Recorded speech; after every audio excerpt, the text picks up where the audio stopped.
Pernah kebayang nggak sih kalau ternyata bumi yang hamparan dan luas itu punya satu industri yang luar biasa besar? Yaitu butuh konfigurasi server yang begitu tricky ya, dia nggak bisa asal. Dulu itu nggak ngerti cara kerjanya gitu kan. Biasa kita mengerti itu ya buat ambil data pagination selesai. Kita butuh resource yang banyak gitu ya, dan di sinilah mungkin salah satu tantangan baru lagi ya untuk saya, terutama saya ada di tim data.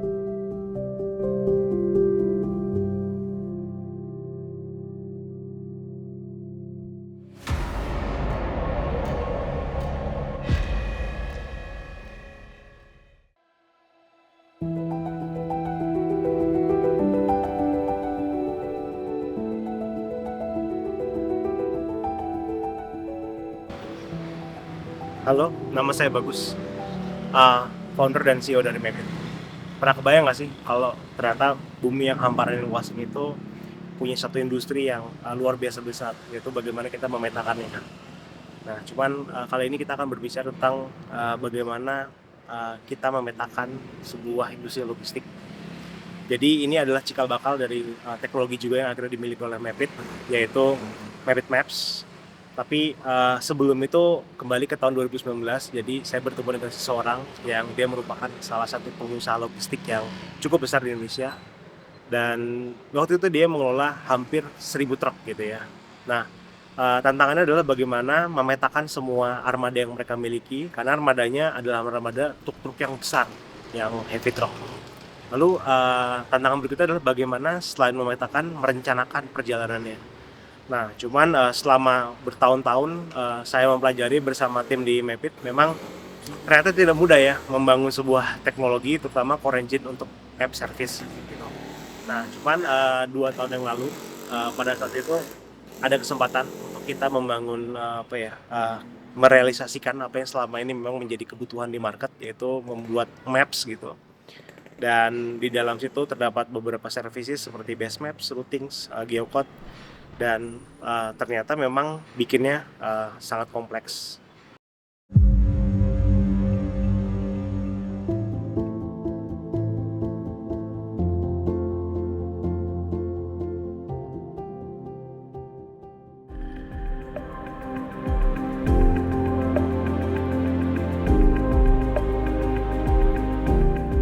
Iya, waktu itu Mas Bagus datang ke aku, nah aku datang ke Egi habis itu nyambung. Soalnya itu sangat erat kaitannya sama DevOps ya, dan yang paling jago di di gedung ini itu si filial itu. Jadi yang salah satu yang tricky dari Mapit Maps itu DevOps-nya. Jadi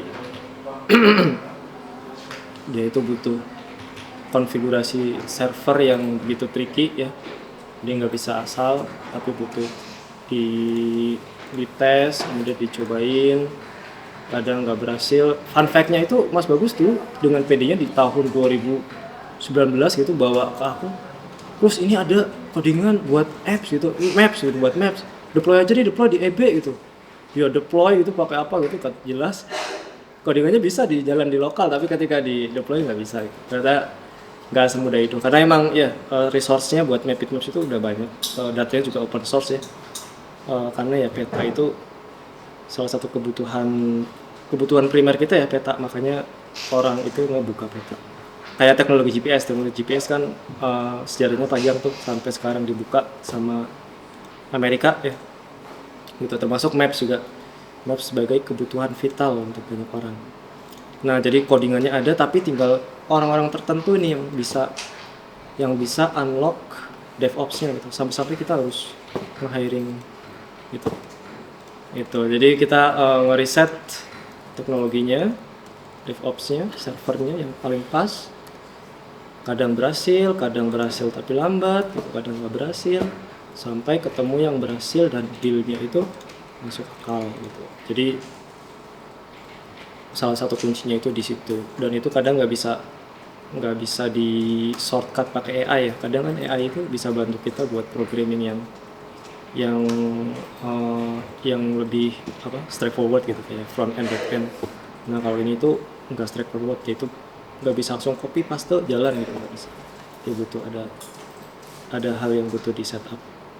Itu nah setupnya ini yang lumayan panjang, kita butuh testing dan lain sebagainya gitu. Nah itu ya sebenarnya cuma baru langkah awal ya, titik nol, langkah awal. Nah ketika ini core-nya udah ada, baru nih kita bisa apa, terserah kita gitu. Jadi kita bisa berinovasi di atas maps yang udah kita bangun infrastrukturnya gitu. Nah, itu sangat penting ya, karena ibarat rumah, fondasinya itu kan paling penting.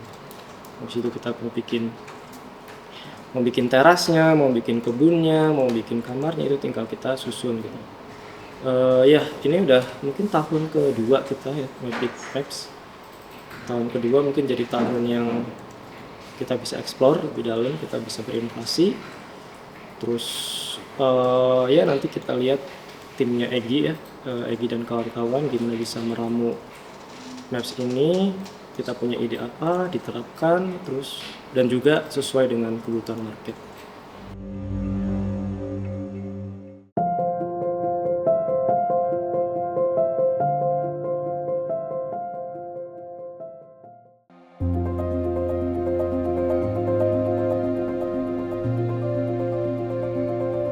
Awal kali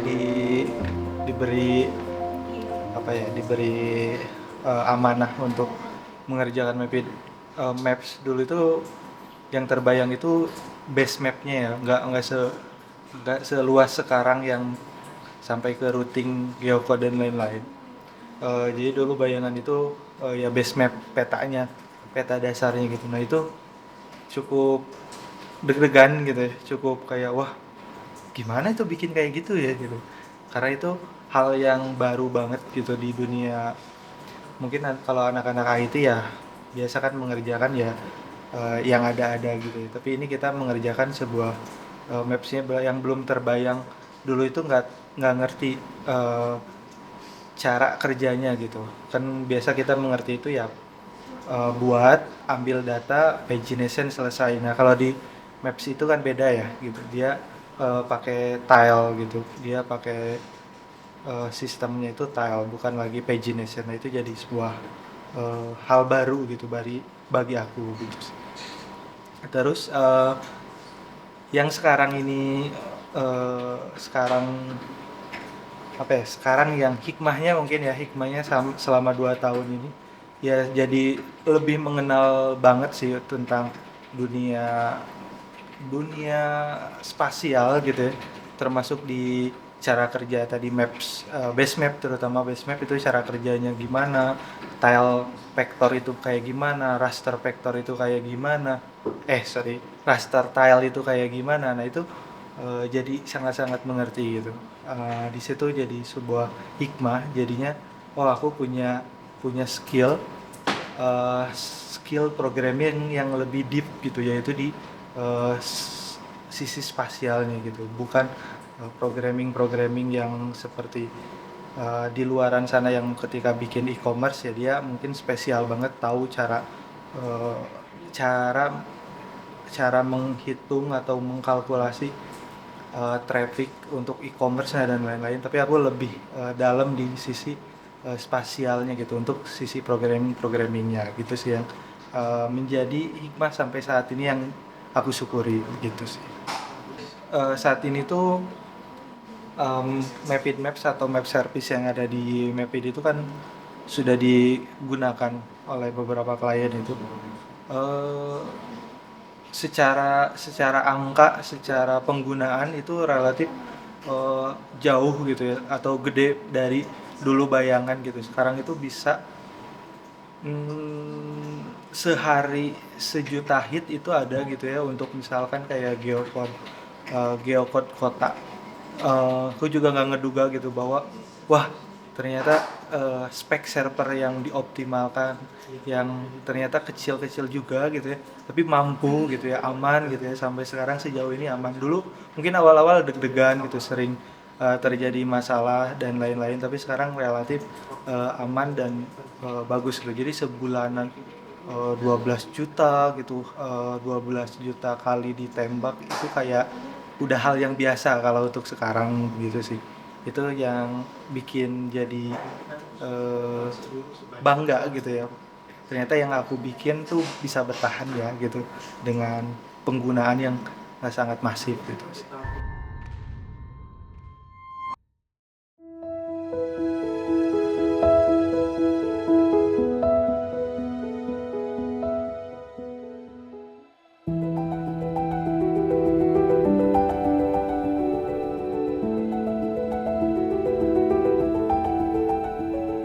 Ketika aku dikasih tantangan atau challenge untuk generate map sendiri, sebenarnya eh, apa ya, reaksi pertama agak wow aja gitu, karena kan sebagai aku kan backgroundnya dari geospasial gitu, dari geodesi gitu, yang mana memang Indonesia sendiri mungkin apa ya, peta dasar gitu ya yang ada di Indonesia mungkin sangat sedikit gitu, karena kan yang badan yang bertanggung jawab untuk apa membuat peta dasar kan adalah BIG gitu ya. Cuman kan ketika ditawarin gitu ya, itu cukup menarik sih, karena kan dulu ketika kuliah juga belum begitu into banget gitu untuk eh, menguasai atau untuk mempelajari terkait dengan teknologi ini gitu.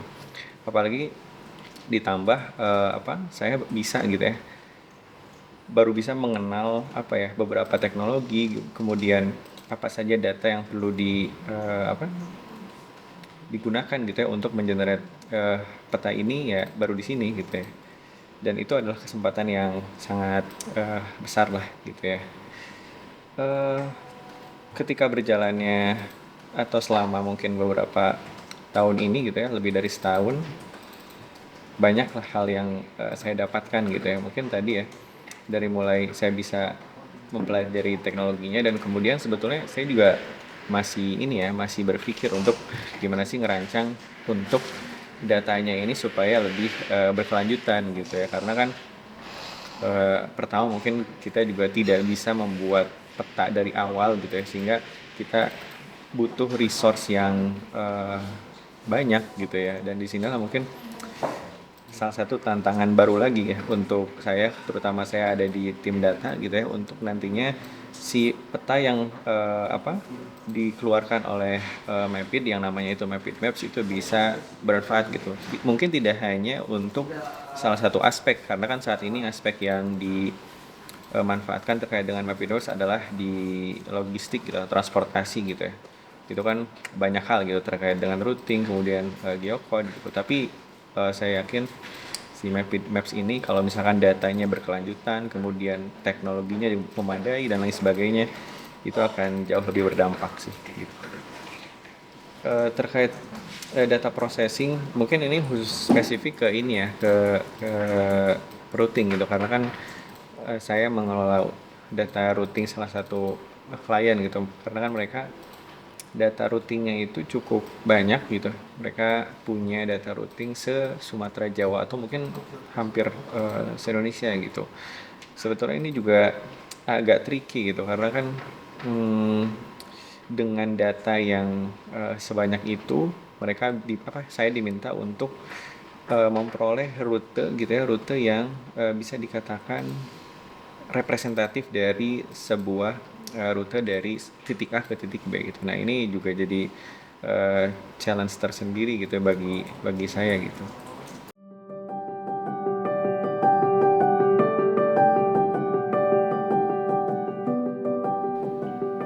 Ya jadi apa, sebetulnya waktu kepikiran buat bikin tuh nggak pernah kepikiran sebetulnya. Nah, dan emang tantangannya ada, dan memang waktu itu pertanyaan adalah gimana cara bikinnya gitu. Nah, biasa ya kalau misalkan kita tuh kan teamwork gitu ya. Jadi ada yang mikirin gimana konsepnya, ada yang mikirin gimana ngerealisasinya. Contoh kayak Markus tuh lebih banyak konsep, gitu lebih banyak realisasi dari sisi teknologi gitu. Terus Zikri lebih fokus ke gimana datanya itu bisa dikelola, diproses gitu, sampai akhirnya bisa di deploy ke dalam sebuah service maps gitu. Nah itu menurut saya pribadi sih suatu hal yang luar biasa ya. Selama 2 tahun kita udah deploy, hampir 2 tahun ya udah deploy Mapit Maps tuh, dan sampai hari ini setiap harinya tuh jutaan API yang digunakan sama user-user kita gitu. Dan kalau misalnya kita berpikir lagi Artinya sebetulnya ini sesuatu yang yang sudah cukup solid ya untuk bisa kita kembangkan lebih luas lagi gitu. Dan menurut saya di Indonesia sendiri banyak kebutuhan-kebutuhan terkait sama web service yang memang cukup spesifik gitu. Kita ngomong misalkan kayak first mile logistik gitu, dan ada kayak jalur-jalur memang yang kita nggak bisa menggunakan maps pada umumnya kayak Google Maps atau Mapbox atau Air Maps gitu. Nah disitulah di mana sebetulnya Mapit tuh menciptakan solusinya gitu. Dan sampai hari ini mungkin kalau misalnya tadi dari sisi berapa trafficnya gitu ya, tapi secara di lapangannya udah ada lebih dari 1.600 truk ya yang di plan tiap hari menggunakan Mapit Maps di atas peta yang kita bikin, di route sesuai dengan pola yang terbentuk dari GPS trackingnya gitu, dan juga di plan melalui platform spasial yang dibikin sama teman-teman kita di Carlo gitu.